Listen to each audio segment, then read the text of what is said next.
A small wooden cube, oak and repaired 40 times over, evidenced by the nails and sandwork with slats protruding enough to sliver, with wounds and chips hacked from 2 of its 8 corners, and a rusted hinge along an opening at the top. And there's a dial, with a wooden knob, behind which are layered gears, all working alongside one another, deepening into the box's front face, like miniature cogs, but from some massive reactor, turning all together, only as the dial is cranked and twisted, wrenched with a click, and the sound of old paint snapping. And on the underbelly resides 3 words written in thick print, neatly: the orange tree. And you've only ever turned the dial once when you were 6, before your grandfather gifted it, and before you had permission, before he died. And you recall in this now alien memory, always barely yours, before you could complete the full turn, he wrenched it out from your small hands and screamed in horror at what you'd done. You ran crying as the door swung slowly, conjuring a saloon, eclipsing your grandfather in the dark while he clicked the dial back into its off position, sobbing, the tiny box cradled in his arms.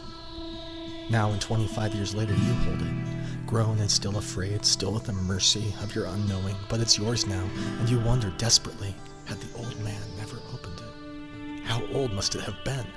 Had his great-grandfather too never dared? And what was its purpose? Turn the knob with breath held, and watch the gears turn slowly, ratcheting with the quiet grinding of metal, and a clockwork tick that grows louder with each second. And you do this, and soon the dial turns on its own as if by something occult, and it perpetuates what you've done, turning a full rotation 3 times over, until finally there's an internal hiss of what must be mechanical cogs and switches relaxing into position like an android popping its knuckles. And when the top opens by way of 2 copper arms, the atmosphere calms, and where once it was cold, now it's warm, and the lamp beside you flickers. And as the lid opens, there's a tin bell heard somewhere inside the box, silencing the room. You hold your breath and wait and wonder what's inside, and will it be a photo, or a lump of gold, or an old trinket? But out from the open box extends an arm, slender and perfect, its fingers relaxed, its soft skin is like silk and strangely familiar. And you watch the hand as it now reaches, as if in a satisfying stretch, frozen upright like a living statue. The room quietly boiling in silence as the atmosphere slowly moves from comfortable to overly warm, and you're compelled to reach out, to lock fingers with it. Oh, what a fever dream.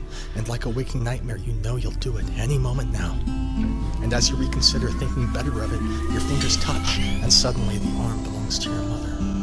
When from a time before she had died of cancer, and she stands beneath an orange tree with one arm around the thin and winding trunk, and the tree is grown out from alien marble, smooth and broken with natural fragmented tiles all jettisoning up from the roots which had forced the perfect stone to crack, and the reflective ground shares the landscape's twin image, the field of stars, and an iridescent planet encompassing the tree's entire night sky, glowing beyond the orange tree.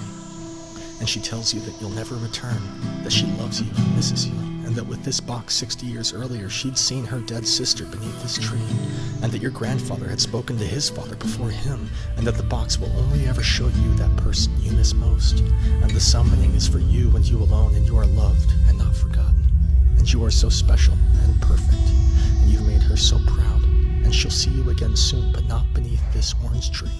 And if the box is opened again before handed off to the next, then it will cease to function, and the orange tree will be lost forever in a dystopic state of non-existence.